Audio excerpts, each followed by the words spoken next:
ओम श्री सिद्धिविनायकाय नमः। अथ श्री गणपत्यथर्वशीर्षं हरिः ओम। नमस्ते गणपतये त्वमेव प्रत्यक्षं तत्त्वमसि, त्वमेव केवलं कर्तासि, त्वमेव केवलं धर्तासि, त्वमेव केवलं हर्तासि, त्वमेव सर्वं खल्विदं ब्रह्मासि। त्वं साक्षादात्मासि नित्यं ऋतं वच्मि सत्यं वच्मि। अवत्वं माम् अववक्तारम् अवश्रोतारम् अवदातारम् अवधातारम् अवानोचानमवशिष्यम् अवपश्चात्तातम् अवपुरस्तातम् अवोत्तरात्तातम् अवदक्षिणात्तातम् अवचोर्ध्वात्तातम् अवाधरात्तातम् सर्वतो मां पाहि पाहि समन्तातम्। त्वं वाङ्मयस्त्वं चिन्मयः त्वमानन्दमयस्त्वं ब्रह्ममयः।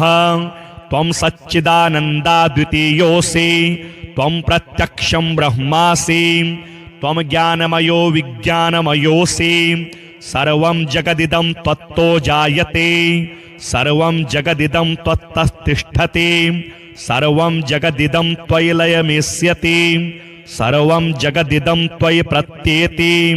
त्वं भूमिरापो नलो नीलो नभः, त्वं चत्वारि वाक्पदानि, त्वं गुणत्रयातीतः, त्वमवस्थात्रयातीतः, त्वं देहत्रयातीतः, त्वं कालत्रयातीतः, त्वं मूलाधारस्थितोऽसि नित्यं, त्वं शक्तित्रयात्मकः।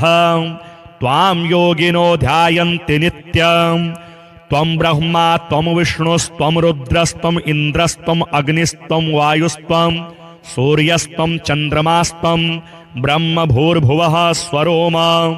गणादिं पूर्वमुच्चार्य वर्णादिं तदनन्तरम् अनुस्वारः परतरः अर्धेन्दुलसितं तारेण रिद्धम् एतत्तौ मनुस्वरूपं। गकारः पूर्वरूपम् अकारो मध्यमरूपम् अनुस्वारश्चान्त्यरूपम् बिन्दुरुत्तररूपम्। नादः सन्धानं संहिता सन्धिः सैषा गणेशविद्या गणकऋषिः। निश्चिद्गायत्री छन्दः गणपतिर्देवता। ॐ गं गणपतये नमः। एकदन्ताय विद्महे वक्रतुण्डाय धीमहि तन्नो दन्तिः प्रचोदयात्। एकदन्तं चतुर्हस्तं पाशमङ्कुशधारिणं रदं च वरदं हस्तैर्बिभ्राणं मूषकध्वजं। रक्तं लम्बोदरं शूर्पं कर्णकं रक्तवाससं रक्तगन्धानुलिप्ताङ्गं रक्तपुष्पैः सुपूजितं। भक्तानुकम्पिनं देवं जगत्कारणमच्युतम् आविर्भूतं च सृष्ट्यादौ प्रकृतेः पुरुषात् परम्। एवं ध्यायति यो नित्यं स योगी योगिनां वरः। नमो व्रातपतये नमो गणपतये नमः प्रमथपतये। नमस्तेस्तु लम्बोदराय एकदन्ताय विघ्नविनाशिने शिवसुताय श्रीवरदमूर्तये नमो नमः।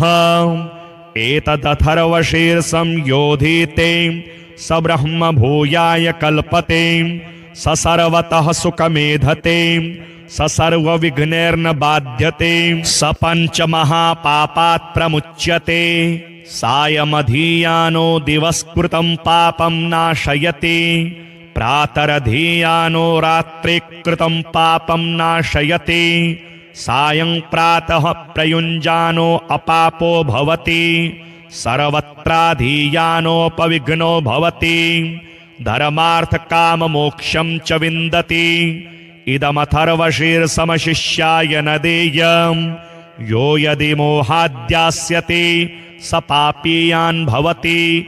सहस्रावर्तनात् यं यं काममधीते तं तमनेन साधयेत् अनेन गणपतिमवसिञ्चति स वाग्मी भवति चतुर्थ्यामनस्रन् जपति स विद्यावान् भवति स यशोवान् भवति इत्यतथर्वणवाक्यं ब्रह्माद्यावरणं विद्यात् न बिभेति कदाचनेति यो दूर्वाङ्कुरैर्यजति स वैश्रवणोपमो भवति यो लाजैर्यजति स यशोवान् भवति स मेधावान् भवति यो मोदकसहस्रेण यजति स वाञ्छितफलमवाप्नोति यः साज्य समृद्धिर्यजति स सर्वं लभते अष्टौ ब्राह्मणान् सम्यक् ग्राहयित्वा सूर्यवर्चस्वी भवति सूर्यग्रहे महानद्यां प्रतिमासन्निधौ वा जप्त्वा सिद्धमन्त्रो भवति महाविघ्नात् प्रमुच्यते महादोषात् प्रमुच्यते महापापात् प्रमुच्यते स सर्वविद् भवति य एवं वेद इत्युपनिषत्। श्रीशनैश्चर स्तोत्र विनियोगः। ओम अस्य श्री शनैश्चर स्तोत्र महामन्त्रस्य काश्यप ऋषिः अनुष्टुप् छन्दः शनैश्चरो देवता शं बीजं नम शक्तिः मम कीलकं शनैश्चर प्रसाद सिद्ध्यर्थे जपे विनियोगः। चापासनोग्रधरथस्तु नीलः प्रत्यङ्मुखः काश्यप गोत्रजातः सशोल चापेषु गदाधरो व्यात् सौराष्ट्रदेश प्रभवश्च सौरिः नीलाम्बरो नीलवपुः किरीटी गृध्रासनस्थो विकृताननश्च केयोरहारादिविभूषिताङ्गः सदास्तु मे मन्दगतिः प्रसन्नः।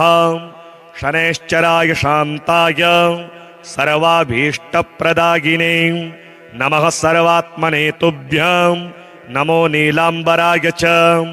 द्वादशाष्टम जन्मानि द्वितीयान्तेषु राशिषु ये ये मे संगता दोषाः सर्वे नश्यन्तु वै प्रभो। सूत उवाच शृणुध्वं मुनयः सर्वे शनिपीडाहरं शुभं शनिप्रीतिकरं स्तोत्रं सर्वाभीष्टफलप्रदं पुरा कैलासशिखरे पार्वत्यै शङ्करेण च उपदिष्टं शनिस्तोत्रं प्रवक्ष्यामि तपोधनाः। रघुवंशेति विख्यातो राजा दशरथः प्रभुः बभूव चक्रवर्ती च सप्तद्वीपाधिपो बली। कृत्तिकान्ते शनौ याते दैवेज्ञैर्ज्ञापितो हि सः रोहिणी शकटं भित्त्वा शनिर्यास्यति साम्प्रतम्। इत्थं शकटभेदेन सुरासुरभयङ्करं द्वादशाब्दं तु दुर्भिक्षं भविष्यति सुदारुणं। देशाश्च नगरग्रामाः भयभीताः समन्ततः ब्रुवन्ति सर्वलोकानां भयमेतत्समागमम्। एवमुक्तस्ततो वाक्यं मन्त्रिभिः स पार्थिवः व्याकुलं तो जगद्दृष्ट्वा पौरजानपदादिकं पप्रच्छ प्रयतो राजा वसिष्ठः प्रमुखान् ऋषीन् समाधानं किमस्यास्ति ब्रूत मे मुनिसत्तमाः। प्रजानां परिरक्षायै सर्वज्ञाः सर्वदर्शिनः तच्छ्रुत्वा मुनयः सर्वे प्रोचुरस्य बलं महत्। शनैश्चरेण शकटे न तस्मिन् भिन्ने कुतः प्रजाः अयं योगो ह्यसाध्यं तु शक्रब्रह्मादिभिस्तथा स तु संचिन्त्य मनसा सहसा पुरुषवर्षभः समादाय धनुर्दिव्यं दिव्यायुधसमन्वितं रथमारुह्य वेगेन गतो नक्षत्रमण्डलं सपादयोजनमलक्ष्यं सूर्यस्योपरि संस्थितं रोहिणीं पृष्ठतः स्थाप्य राजा दशरथस्तदा रथे तु काञ्चने दिव्ये सर्वरत्नविभूषिते हंसवर्ण हयैर्युक्ते महाकेतो समुच्चिते दीप्यमानो महारक्त किरीटकटकादिभिः बभ्राज स दशाकाशे द्वितीय इव भास्करः आकर्णपूर्णचापेन संहारास्त्रं यन्यो यजत संहारास्त्रं शनिर्दृष्ट्वा सुरासुरभयङ्करं कृत्तिकान्ते तदा स्थित्वा प्रविशन् किल रोहिणीं दृष्ट्वा दशरथमचाग्रे तस्थौ सौभृकुटी मुखः हसित्वा तदुभयात् सौरी हृदं वचनमब्रवीत् पौरुषं तव राजेन्द्र सुरासुरभयङ्करं देवासुरमनुष्याश्च सिद्धविद्याधरोरगाः मायावलोकिताः सर्वे दैन्यमाशो व्रजन्ति ते तुष्टोऽहं तव राजेन्द्र तपसा पौरुषेण च वरं ब्रूहि प्रदास्यामि मनसा यद्वीप्सितं। दशरथ उवाच प्रसादं कुरु मे सौरे वरदो यदि मे स्थितः अद्य प्रभृति मे राष्ट्रे पीडा कार्या न कस्यचित् रोहिणीं भेदयित्वा तु न गन्तव्यं त्वया शनैः सरितः सागराः सर्वे यावच्चन्द्रार्कमेदिनीं द्वादशाब्दं तु दुर्भिक्षं न कदाचित् भविष्यति याचितं तो मया सौरे नान्यमिच्छाम्यहं वरम् एवमस्तित्वे सुप्रीतो वरं प्रादात्तु शाश्वतं कीर्तिरेषा त्वदीया च त्रैलोक्ये संभविष्यति प्राप्य चैनं वरं राजा कृतकृत्यो भवत्तदा एवं वरं तु सम्प्राप्य हृष्टरोमास पार्थिवः रथोपस्थे धनुस्थाप्य भूत्वा चैव कृताञ्जलिः ध्यात्वा सरस्वतीं देवीं गणनाथं विनायकं राजा दशरथ स्तोत्रं सौरेरिदमथाकरोत्। दशरथ उवाच नमः कृष्णाय नीलाय शिखिकण्ठनिभाय च नमो नीलामुखाब्जाय नीलोत्पलनिभाय च नमो निरमांसदेहाय दीर्घश्मश्रुजटाय च नमो विशालनेत्राय शुष्कोदरभयानक नमः परुषनेत्राय स्थूलरोणे नमो नमः नमो नित्यं शुद्धार्ताय अतृप्ताय नमो नमः नमो दीर्घाय शुष्काय कालदष्ट्राय ते नमः नमस्ते घोररूपाय दुर्निरीक्ष्याय ते नमः नमो घोराय रौद्राय भीषणाय करालिने नमस्ते सर्वभक्ष्याय वलीमुख नमोऽस्तु ते सूर्यपुत्र नमस्तेस्तु भास्करो भयदायिने अधोदृष्टे नमस्तेस्तु समवर्तक नमो नमः नमो मन्दगते तुभ्यं निस्त्रिंशाय नमो नमः नमो दुस्सदेहाय नित्ययोगरताय च ज्ञानदृष्टे नमस्तेस्तु कश्यपात्मजसूनवे तुष्टो ददासि त्वमराज्यं क्रुद्धो हरसि तत्क्षणात् देवासुरमनुष्याश्च सिद्धविद्याधरोरगाः त्वयावलोकिताः सर्वे दैन्यमाशो व्रजन्ति ते ब्रह्मा शक्रो यमश्चैव ऋषयः सप्तसागराः राज्यभ्रष्टा भवन्तिह तव दृष्ट्यावलोकिताः देशाश्च नगरग्रामाः दीपाश्च गिरियस्तथा सरितः सागराः सर्वे नाशं यान्ति समूलतः प्रसादं कुरु मे सौरे वरदोऽसि महाबलम् एवमुक्तस्तदा सौरिः गृहराजो महाबलः अब्रवीच्च शनिर्वाक्यं हृष्टरोमास भास्करिः शनिरुवाच तुष्टोऽहं तव राजेन्द्र स्तोत्रेणानेन सुब्रतं वरं ब्रूहि प्रदास्यामि मनसा यद्वीप्सितं। दशरथ उवाच प्रसन्नो यदि मे सौरे पीडां कुरु न कस्यचित् देवासुरमनुष्याणां पशुपन्नगपक्षिणां शनिरुवाच ग्रहणाच्च ग्रहाज्ञेयाः ग्रहाः पीडाकराः स्मृताः अदेयोऽपि वरोऽस्माभिः तुष्टोऽहं तु ददामि ते देवासुरमनुष्याश्च सिद्धिविद्याधरोरगाः पशुपक्षीमृगा वृक्षाः पीडां मुञ्चन्तु सर्वदा त्वया प्रोक्तमिदं स्तोत्रं यः पठेदिह मानवः एककालं क्वचित् कालं पीडां मुञ्चामि तस्य वै मृत्युस्थानगतो वापि जन्मव्ययगतोऽपि वा पठति श्रद्धया मुक्युक्तः शुचिः स्नात्वा समाहितः शमीपत्रैः समभ्यर्च प्रतिमां लोहजां मम मशोदनं तिलैर्मिश्रं दद्याल्लोहं तु दक्षिणां कृष्णाङ्गां महिषीं वस्त्रं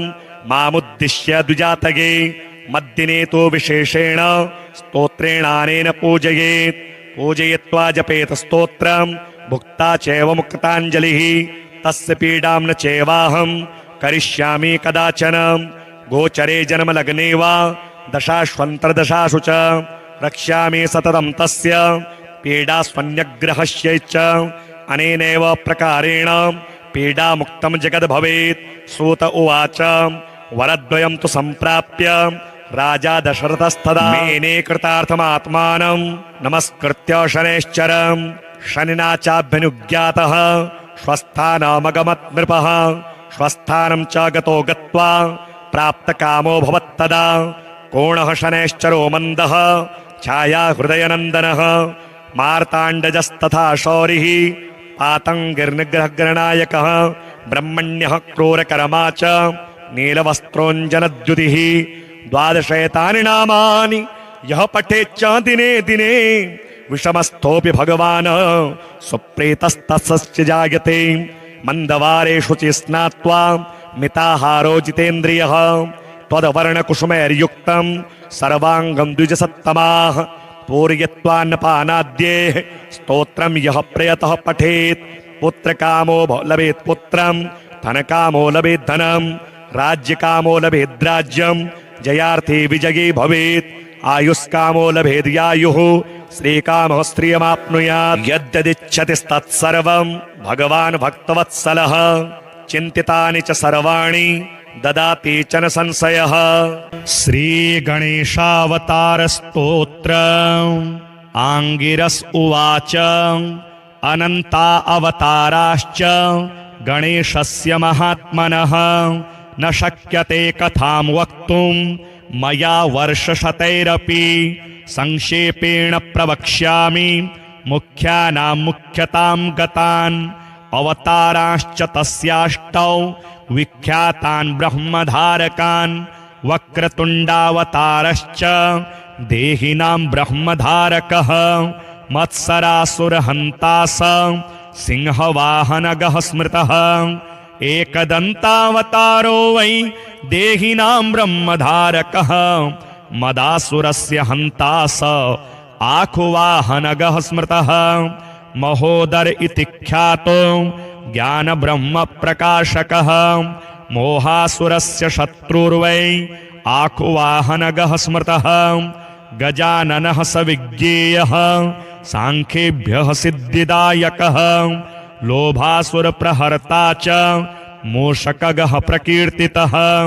लम्बोदरावतारो वै क्रोधसुरनिबर्हणः आखुगः शक्तिब्रह्मासन् तस्य धारक उच्यते। विकटो नाम विख्यातः कामासुरप्रदाहकः मयूरवाहनश्चायं सौरमात्मधरः स्मृतः। विघ्नराजावतारश्च शेषवाहन उच्यते। ममासुरप्रहन्ता स विष्णुब्रह्मेति वाचकः। धूम्रवर्णावतारश्च अभिमानासुरनाशकः आखुवाहनतां प्राप्तः शिवात्मकः स उच्यते। एतेष्टौ ते मया प्रोक्ता गणेशांसा विनायकाः। एषां भजनमात्रेण स्वस्वब्रह्मप्रधारकाः। स्वानन्दवासकारे स गणेशानः प्रकथ्यते। स्वानन्दे योगिभिर्दृष्टो ब्रह्मणि नात्र संशयः। तस्यावताररूपाश्च अष्टौ विघ्नहरणः स्मृताः। स्वानन्दभजनेनैव लीलास्तत्र भवन्ति। माया तत्र स्वयं लीना भविष्यति सुपुत्रक। संयोगे मौनभावश्च समाधिः प्राप्यते जनेः। अयोगे गणराजस्य भजने नैव सिद्ध्यति। मायाभेदमयं ब्रह्म निवृत्तिः प्राप्यते परा।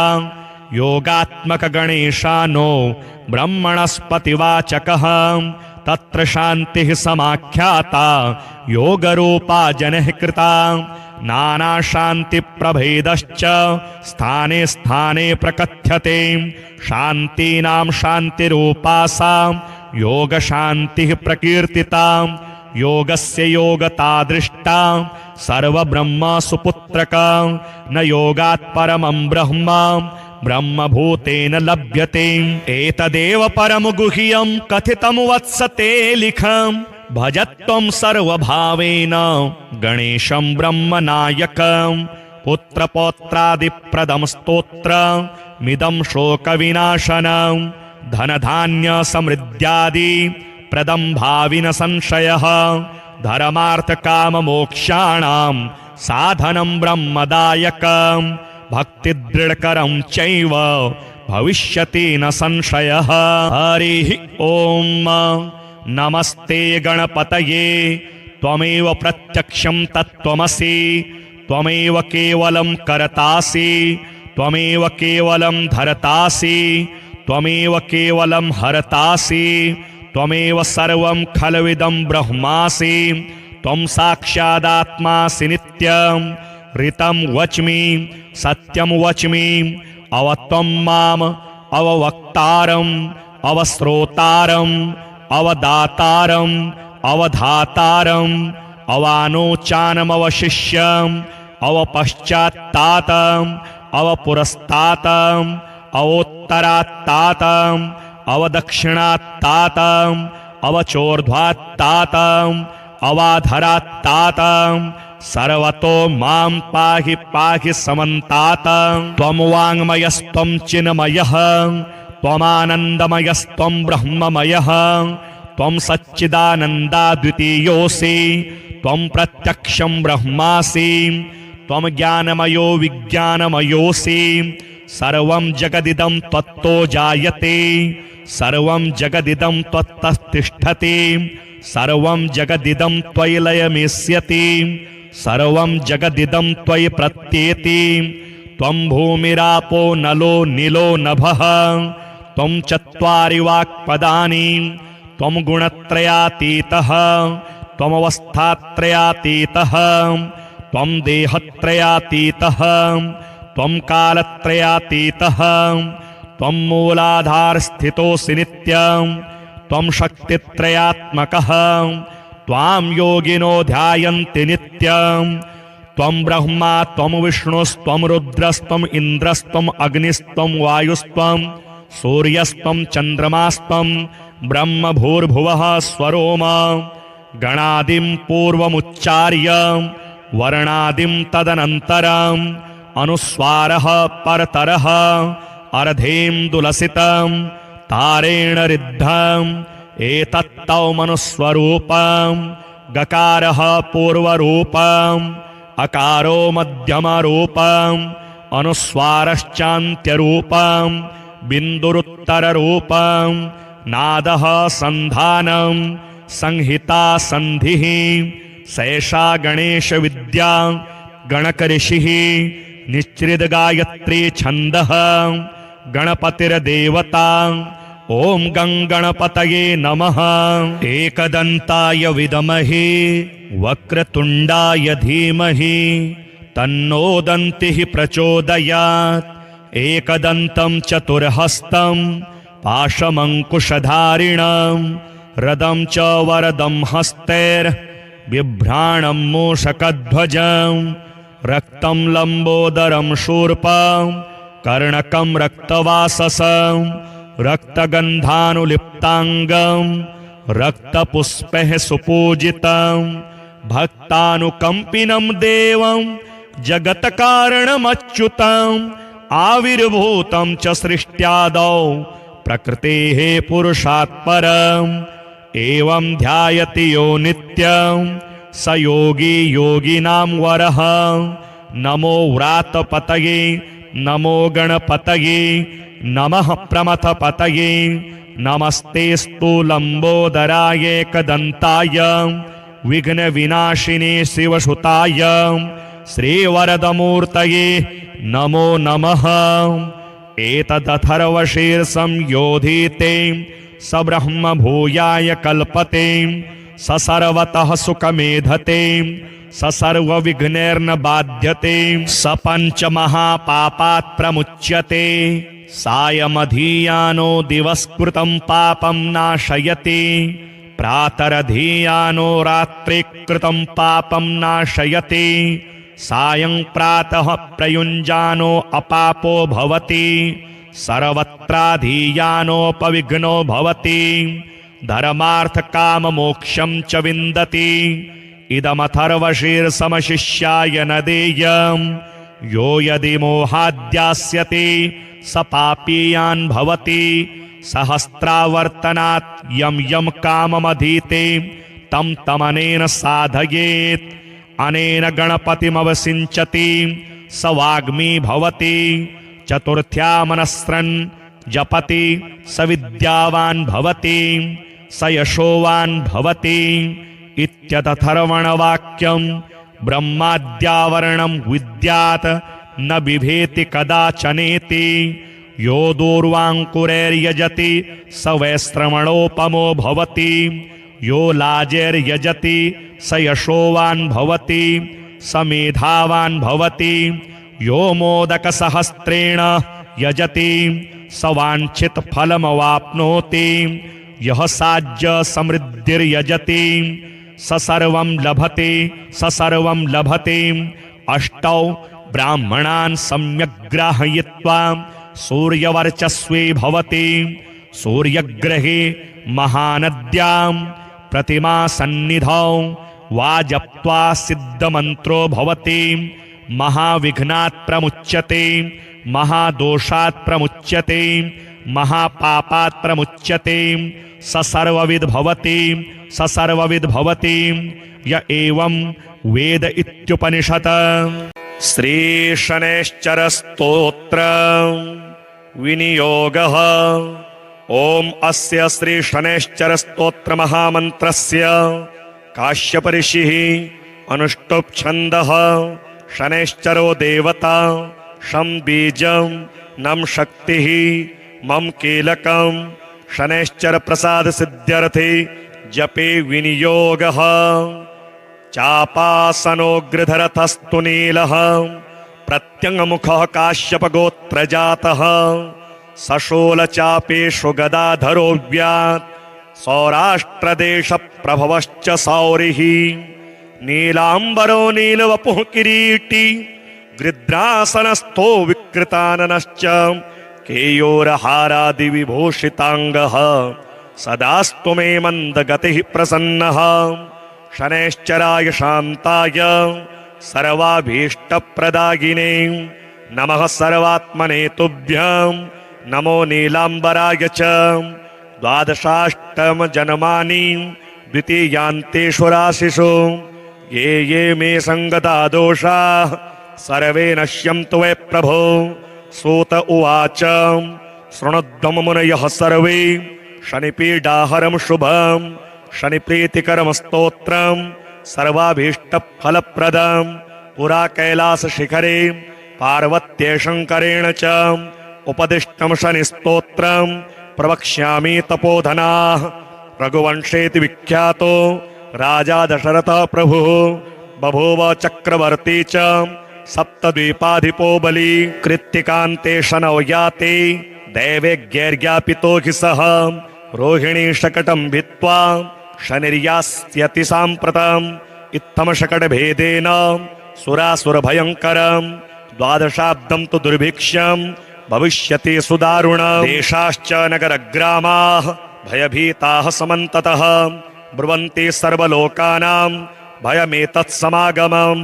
एवमुक्तस्ततो वाक्यं मन्त्रिभिः स पार्थिवः व्याकुलं तो जगद्दृष्ट्वा पौरजानपदादिकं पप्रच्छ प्रयतो राजा वसिष्ठः प्रमुखान् ऋषीन् समाधानं किमस्यास्ति ब्रूत मे मुनिसत्तमाः।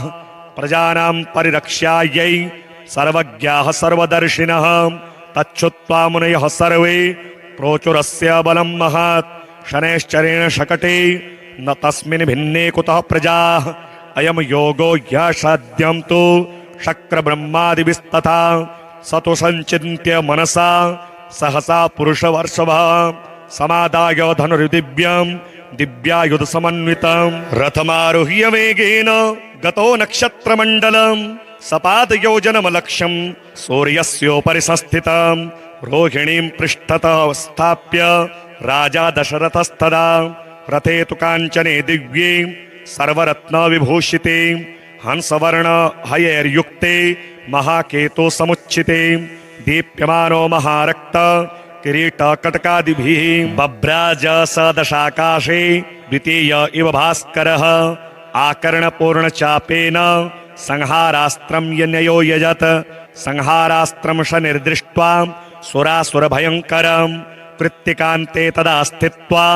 प्रविशन् किल रोहिणीं दृष्ट्वा दशरथं चाग्रे तस्थौ सौभृकुटे मुखः हसित्वा तद्भयात् सौरी हृदं वचनमब्रवीत् पौरुषं तव राजेन्द्र सुरासुरभयङ्करं देवासुरमनुष्याश्च सिद्धविद्याधरोरगाः मायावलोकिताः सर्वे दैन्यमाशो व्रजन्ति ते तुष्टोऽहं तव राजेन्द्र तपसा पौरुषेण च वरं ब्रूहि प्रदास्यामि मनसा यद्वीप्सितं दशरथ उवाच प्रसादं कुरु मे सौरे वरदो यदि मे स्थितः अद्य प्रभृति मे राष्ट्रे पीडा कार्यान कस्यचित् रोहिणीं भेदयित्वा तु न गन्तव्यं त्वया शने सरितः सागराः सर्वे यावच्चन्द्रार्कमेदिनीं द्वादशाब्दं तु दुर्भिक्षं न कदाचिद् भविष्यति याचितं तो मया सौरे नान्यमिच्छाम्यहं वरम् एवमस्ति सुप्रीतो वरं प्रादात्तु शाश्वतं कीर्तिरेषा त्वदीया च त्रैलोक्ये संभविष्यति प्राप्य चैनं वरं राजा कृतकृत्यो भवत्तदा एवं वरं तु सम्प्राप्य हृष्टरोमास पार्थिवः रथोपस्थे धनुस्थाप्य भूत्वा चैव कृताञ्जलिः ध्यात्वा सरस्वतीं देवीं गणनाथं विनायकं राजा दशरथ स्तोत्रं सौरेरिदमथाकरोत् दशरथ उवाच नमः कृष्णाय नीलाय शिखिकण्ठनिभाय च नमो नीलामुखाब्जाय नीलोत्पलनिभाय च नमो निरमांसदेहाय दीर्घश्मश्रुजटाय च नमो विशालनेत्राय शुष्कोदरभयानक नमः परुषनेत्राय स्थूलरोणे नमो नमः नमो नित्यं शुद्धार्ताय अतृप्ताय नमो नमः नमो दीर्घाय शुष्काय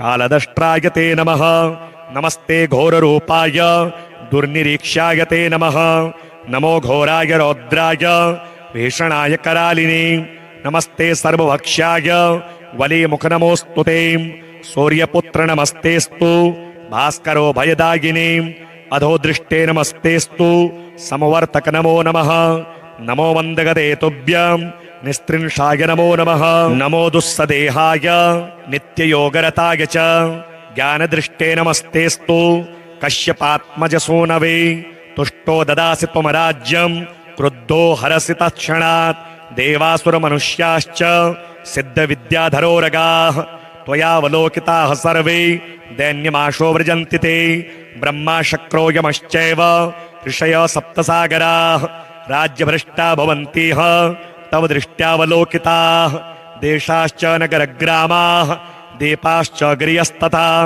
सरितः सागराः सर्वे नाशं यान्ति समूलतः प्रसादं कुरु मे सौरे वरदोऽसि महाबलम् एवमुक्तस्तदा सौरिः गृहराजो महाबलः अब्रवीच्च शनिर्वाक्यं हृष्टरोमास भास्करिः शनिरुवाच तुष्टोऽहं तव राजेन्द्र स्तोत्रेणानेन सुब्रतं वरं ब्रूहि प्रदास्यामि मनसा यद्वीप्सितं दशरथ उवाच प्रसन्नो यदि मे सौरे पीडां कुरु न कस्यचित् देवासुरमनुष्याणां पशुपन्नगपक्षिणां शनिरुवाच ग्रहणाच्च ग्रहाज्ञेयाः ग्रहाः पीडाकराः स्मृताः अदेयोऽपि वरोऽस्माभिः तुष्टोऽहं तु ददामि ते देवासुरमनुष्याश्च सिद्धिविद्याधरोरगाः पशुपक्षी मृगा वृक्षाः पीडां मुञ्चन्तु सर्वदा त्वया प्रोक्तमिदं स्तोत्रं यः पठेदिह मानवः एककालं क्वचित् कालं पीडां मुञ्चामि तस्य वै मृत्युस्थानगतो वापि जन्मभ्ययगतोऽपि वा पठति श्रद्धया मुक्युक्तः शुचिः स्नात्वा समाहितः शमीपत्रैः समभ्यर्च प्रतिमां लोहजां मम मशोदनं तिलैर्मिश्रं दद्याल्लोहं तु दक्षिणां कृष्णाङ्गां महिषीं वस्त्रं मामुद्दिश्य द्विजातये मद्दिने तु विशेषेण स्तोत्रेणानेन पूजयेत् पूजयित्वा जपेत स्तोत्रं भुक्ता चैव मुक्ताञ्जलिः तस्य पीडां न चैवाहं करिष्यामि कदाचन गोचरे जन्मलग्ने वा दशाश्वन्तरदशासु च रक्ष्यामि सततं तस्य पीडास्वन्यग्रहस्य च अनेनैव प्रकारेण पीडामुक्तं जगद् भवेत्। सूत उवाच वरद्वयं तु सम्प्राप्य राजा दशरथस्तदा मेने कृतार्थमात्मानं नमस्कृत्य शनैश्चरं शनिना चाभ्यनुज्ञातः स्वस्थानमगमत् नृपः। स्वस्थानं च गतो गत्वा प्राप्तकामो भवत्तदा कोणः शनैश्चरो मन्दः छाया हृदयनन्दनः मार्ताण्डजस्तथा शौरिः पातङ्गिर्निग्रहगणनायकः ब्रह्मण्यः क्रूरकर्मा च नीलवस्त्रोञ्जनद्युतिः। 12 एतानि नामानि यः पठेच्च दिने दिने विषमस्थोऽपि भगवान् सुप्रीतस्तस्य जायते। मन्दवारेषु च स्नात्वा मिताहारो जितेन्द्रियः त्वद्वर्णकुसुमैर्युक्तं सर्वाङ्गं द्विजसत्तमाः पूरयित्वान्नपानाद्येः स्तोत्रं यः प्रयतः पठेत् पुत्रकामो लभेत् पुत्रं धनकामो लभेत् धनं राज्यकामो लभेत् राज्यं जयार्थी विजयी भवेत् आयुष्कामो लभेद्यायुः श्रीकामः श्रियमाप्नुयात्। यद्यदिच्छतिस्तत्सर्वं भगवान् भक्तवत्सलः चिन्तितानि च सर्वाणि ददाति च न संशयः। श्रीगणेशावतारस्तोत्र आङ्गिरस उवाच अनन्ता अवताराश्च गणेशस्य महात्मनः न शक्यते कथां वक्तुं मया वर्षशतैरपि संक्षेपेण प्रवक्ष्यामि मुख्यानां मुख्यतां गतान् अवताराश्च तस्याष्टौ विख्यातान् ब्रह्मधारकान् वक्रतुण्डावतारश्च देहिनां ब्रह्मधारकः मत्सरासुरहन्ता स सिंहवाहनगः स्मृतः एकदन्तावतारो वै देहिनां ब्रह्मधारकः मदासुरस्य हन्ता स आखुवाहनगः स्मृतः महोदर इति ख्यातो ज्ञानब्रह्मप्रकाशकः मोहासुरस्य शत्रुर्वै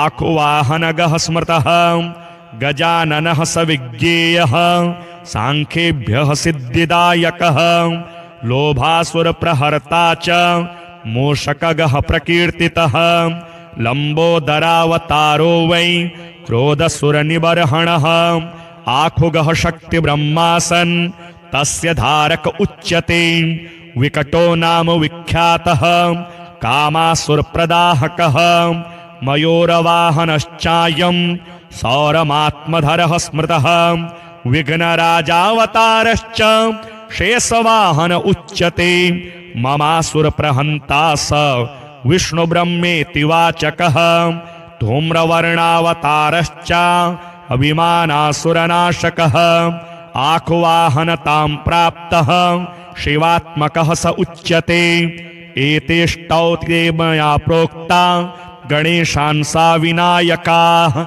एषां भजनमात्रेण स्वस्वब्रह्म प्रधारकाः स्वानन्दवासकारी स गणेशानः प्रकथ्यते स्वानन्दे योगिभिर्दृष्टो ब्रह्मणि नात्र संशयः तस्यावताररूपाश्च अष्टौ विघ्नहरणः स्मृताः स्वानन्दभजनेनैव लीलास्तत्र भवन्ति माया तत्र स्वयं लीना भविष्यति सुपुत्रक संयोगे मौनभावश्च समाधिः प्राप्यते जनेः अयोगे गणराजस्य भजने नैव सिद्ध्यति मायाभेदमयं ब्रह्म निवृत्तिः प्राप्यते परा योगात्मक गणेशानो ब्रह्मणस्पतिवाचकः तत्र शान्तिः समाख्याता योगरूपा जनः कृता नानाशान्तिप्रभेदश्च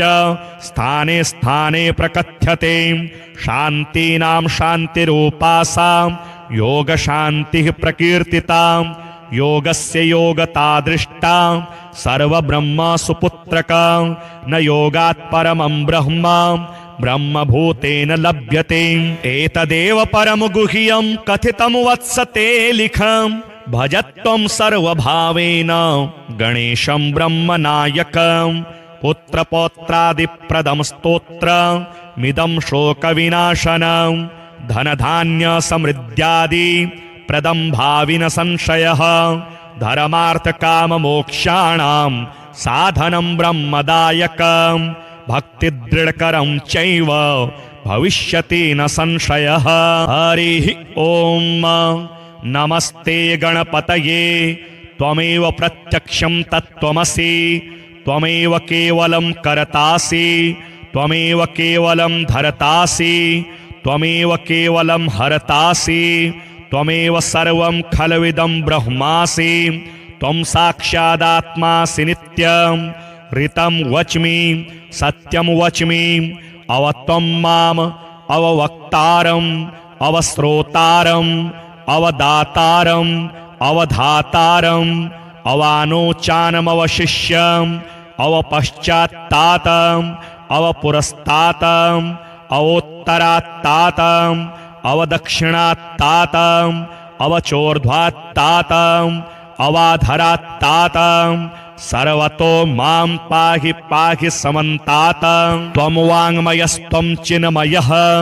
त्वमानन्दमयस्त्वं ब्रह्ममयः त्वं सच्चिदानन्दाद्वितीयोऽसि त्वं प्रत्यक्षं ब्रह्मासि त्वं ज्ञानमयो विज्ञानमयोऽसि सर्वं जगदिदं त्वत्तो जायते सर्वं जगदिदं त्वत्तः तिष्ठति सर्वं जगदिदं त्वयि लयमेष्यति सर्वं जगदिदं त्वयि प्रत्येति त्वं भूमिरापो नलो नीलो नभः त्वं चत्वारि वाक्पदानि त्वं गुणत्रयातीतः त्वमवस्थात्रयातीतः त्वं देहत्रयातीतः त्वं कालत्रयातीतः त्वं मूलाधारस्थितोऽसि नित्यं त्वं शक्तित्रयात्मकः त्वां योगिनो ध्यायन्ति नित्यं त्वं ब्रह्मा त्वं विष्णुस्त्वं रुद्रस्त्वम् इन्द्रस्त्वम् अग्निस्त्वं वायुस्त्वं सूर्यस्त्वं चन्द्रमास्त्वं ब्रह्म भूर्भुवः स्वरोम गणादिं पूर्वमुच्चार्य वर्णादिं तदनन्तरम् अनुस्वारः परतरः अर्धेन्दुलसितं तारेण रिद्धम् एतत्तौ मनुस्वरूपं गकारः पूर्वरूपम् अकारो मध्यमरूपम् अनुस्वारश्चान्त्यरूपम् बिन्दुरुत्तररूपम् नादः सन्धानं संहिता सन्धिः सैषा गणेशविद्या गणकऋषिः निश्चितगायत्री छन्दः गणपतिर्देवता ॐ गं गणपतये नमः। एकदन्ताय विद्महे वक्रतुण्डाय धीमहि तन्नो दन्तिः प्रचोदयात् एकदन्तं चतुर्हस्तं पाशमङ्कुशधारिणं रदं च वरदं हस्तैर्बिभ्राणं मूषकध्वजं रक्तं लम्बोदरं शूर्पं कर्णकं रक्तवाससं रक्तगन्धानुलिप्ताङ्गं रक्तपुष्पैः सुपूजितं भक्तानुकम्पिनं देवं जगत्कारणमच्युतम् आविर्भूतं च सृष्ट्यादौ प्रकृतेः पुरुषात् परम् एवं ध्यायति यो नित्यं स योगी योगिनां वरः। नमो व्रातपतये नमो गणपतये नमः प्रमथपतये नमस्तेस्तु लम्बोदराय एकदन्ताय विघ्नविनाशिने शिवसुताय श्रीवरदमूर्तये नमो नमः। एतदथर्वशीर्षं योधीते स ब्रह्म भूयाय कल्पते स सर्वतः सुखमेधते स सर्वविघ्नैर्न बाध्यते स पञ्चमहापापात् प्रमुच्यते सायमधीयानो दिवस्कृतं पापं नाशयति प्रातरधीयानो रात्रिकृतं पापं नाशयति सायं प्रातः प्रयुञ्जानो अपापो भवति सर्वत्राधीयानोपविघ्नो भवति धर्मार्थकाममोक्षं च विन्दति। इदमथर्वशीर्षमशिष्याय न देयम् यो यदि मोहाद्यास्यति स पापीयान् भवति सहस्रावर्तनात् यं यं काममधीते तं तमनेन साधयेत् अनेन गणपतिमवसिञ्चति स वाग्मी भवति चतुर्थ्या मनस्रन् जपति स विद्यावान् भवति स यशोवान् भवति इत्यतथर्वणवाक्यं ब्रह्माद्यावरणं विद्यात् न बिभेति कदाचनेति यो दूर्वाङ्कुरैर्यजति स वैश्रवणोपमो भवति यो लाजैर्यजति स यशोवान् भवति स मेधावान् भवति यो मोदकसहस्रेण यजति स वाञ्छितफलमवाप्नोति यः साज्य समृद्धिर्यजति स सर्वं लभते अष्टौ ब्राह्मणान् सम्यक् ग्राहयित्वा सूर्यवर्चस्वी भवति सूर्यग्रहे महानद्यां प्रतिमा सन्निधौ वा जप्त्वा सिद्धमन्त्रो भवति महाविघ्नात् प्रमुच्यते महादोषात् प्रमुच्यते महापापात् प्रमुच्यते स सर्वविद् भवति य एवं वेद इत्युपनिषत्। श्री शनैश्चर स्तोत्र विनियोगः। ओम अस्य श्री शनैश्चर स्तोत्र महामन्त्रस्य काश्यप ऋषिः अनुष्टुप् छन्दः। शनैश्चरो देवता शं बीजं नम शक्तिः मम कीलकं शनैश्चर प्रसाद सिद्ध्यर्थे जपे विनियोगः। चापासनोग्रधरथस्तु नीलः प्रत्यङ्मुखः काश्यप गोत्रजातः सशूलचापेषु गदाधरो व्यात् सौराष्ट्रदेश प्रभवश्च सौरिः नीलाम्बरो नीलवपुः किरीटी गृध्रासनस्थो विकृताननश्च केयोरहारादिविभूषिताङ्गः सदास्तु मे मन्दगतिः प्रसन्नः। शनैश्चराय शान्ताय सर्वाभीष्टप्रदायिने नमः सर्वात्मने तुभ्यं नमो नीलाम्बराय च। द्वादशाष्टमजन्मानि द्वितीयान्तेषु राशिषु ये ये मे सङ्गता दोषाः सर्वे नश्यन्तु वै प्रभो। सूत उवाच शृणुध्वं मुनयः सर्वे शनिपीडाहरं शुभं शनिप्रीतिकरं स्तोत्रं सर्वाभीष्टफलप्रदं पुरा कैलासशिखरे पार्वत्ये शङ्करेण च उपदिष्टं शनिस्तोत्रं प्रवक्ष्यामि तपोधनाः। रघुवंशेति विख्यातो राजा दशरथः प्रभुः बभूव चक्रवर्ती च सप्तद्वीपाधिपो बली कृत्तिकान्ते शनौ याते दैवेज्ञैर्ज्ञापितो हि सः रोहिणी शकटं भित्त्वा शनिर्यास्यति साम्प्रतम् इत्थं शकटभेदेन सुरासुरभयङ्करं द्वादशाब्दं तु दुर्भिक्षं भविष्यति सुदारुणं। देशाश्च नगरग्रामाः भयभीताः समन्ततः ब्रुवन्ति सर्वलोकानां भयमेतत्समागमम्। एवमुक्तस्ततो वाक्यं मन्त्रिभिः स पार्थिवः व्याकुलं तो जगद्दृष्ट्वा पौरजानपदादिकं पप्रच्छ प्रयतो राजा वसिष्ठः प्रमुखान् ऋषीन् समाधानं किमस्यास्ति ब्रूत मे मुनिसत्तमाः। प्रजानां परिरक्ष्यायै सर्वज्ञाः सर्वदर्शिनः तच्छ्रुत्वा मुनयः सर्वे प्रोचुरस्य बलं महत्। शनैश्चरेण शकटे न तस्मिन् भिन्ने कुतः प्रजाः अयं योगो ह्यसाध्यं तु शक्रब्रह्मादिभिस्तथा स तु संचिन्त्य मनसा सहसा पुरुषवर्षभः समादाय धनुर्दिव्यं दिव्यायुधसमन्वितं रथमारुह्य वेगेन गतो नक्षत्रमण्डलं सपादयोजनमलक्ष्यं सूर्यस्योपरि संस्थितं रोहिणीं पृष्ठतः स्थाप्य राजा दशरथस्तदा रथे तु काञ्चने दिव्ये सर्वरत्नविभूषिते हंसवर्ण हयैर्युक्ते महाकेतो समुच्चिते दीप्यमानो महारक्त किरीटकटकादिभिः बभ्राज स दशाकाशे द्वितीय इव भास्करः आकर्णपूर्णचापेन संहारास्त्रं यन्यो यजत संहारास्त्रं शनिर्दृष्ट्वा सुरासुरभयङ्करं कृत्तिकान्ते तदा स्थित्वा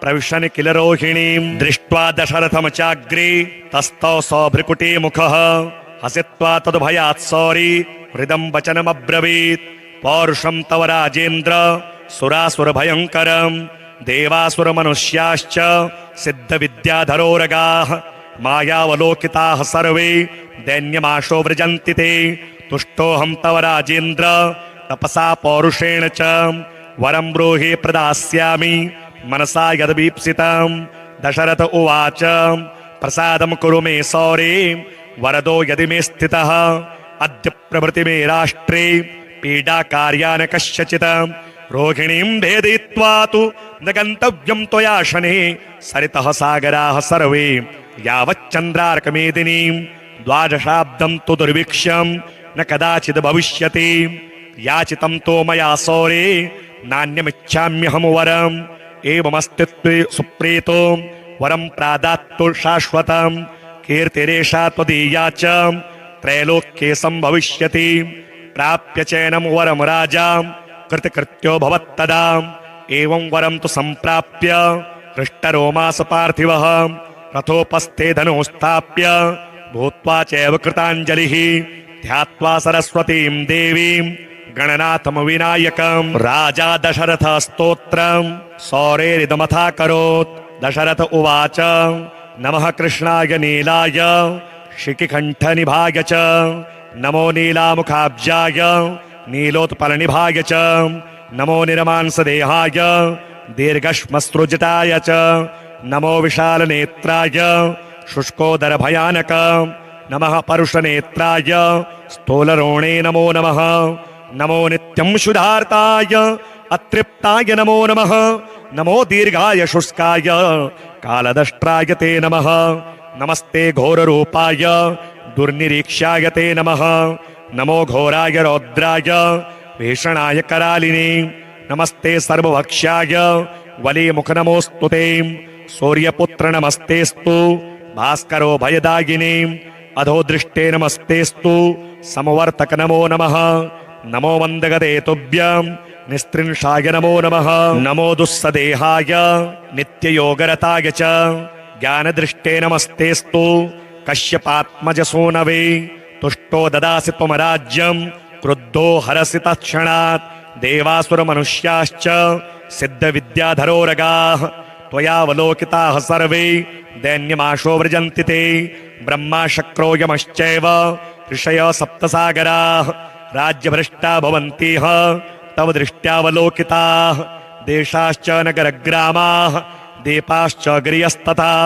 सरितः सागराः सर्वे नाशं यान्ति समूलतः प्रसादं कुरु मे सौरे वरदोऽसि महाबलम् एवमुक्तस्तदा सौरिः गृहराजो महाबलः अब्रवीच्च शनिर्वाक्यं हृष्टरोमास भास्करिः शनिरुवाच तुष्टोऽहं तव राजेन्द्र स्तोत्रेणानेन सुब्रतं वरं ब्रूहि प्रदास्यामि मनसा यद्वीप्सितं दशरथ उवाच प्रसन्नो यदि मे सौरे पीडां कुरु न कस्यचित् देवासुरमनुष्याणां पशुपन्नगपक्षिणां शनिरुवाच ग्रहणाच्च ग्रहाज्ञेयाः ग्रहाः पीडाकराः स्मृताः अदेयोऽपि वरोऽस्माभिः तुष्टोऽहं तु ददामि ते देवासुरमनुष्याश्च सिद्धिविद्याधरोरगाः पशुपक्षी मृगा वृक्षाः पीडां मुञ्चन्तु सर्वदा त्वया प्रोक्तमिदं स्तोत्रं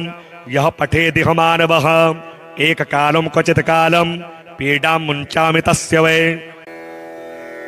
मृत्युस्थानगतो वापि जन्मभ्ययगतोऽपि वा पठति श्रद्धया मुक्युक्तः शुचिः स्नात्वा समाहितः शमीपत्रैः समभ्यर्च प्रतिमां लोहजां मम मशोदनं तिलैर्मिश्रं दद्याल्लोहं तु दक्षिणां कृष्णाङ्गां महिषीं वस्त्रं मामुद्दिश्य द्विजातये मद्दिने तु विशेषेण स्तोत्रेणानेन पूजयेत् पूजयित्वा जपेत स्तोत्रं भुक्ता चैव मुक्ताञ्जलिः तस्य पीडां न चैवाहं करिष्यामि कदाचन गोचरे जन्मलग्ने वा दशाश्वन्तर्दशासु च रक्ष्यामि सततं तस्य पीडास्वन्यग्रहस्यैश्च अनेनैव प्रकारेण पीडामुक्तं जगद्भवेत्। सूत उवाच वरद्वयं तु सम्प्राप्य राजा दशरथस्तदा मेने कृतार्थमात्मानं नमस्कृत्य शनैश्चरम् शनिना चाभ्यनुज्ञातः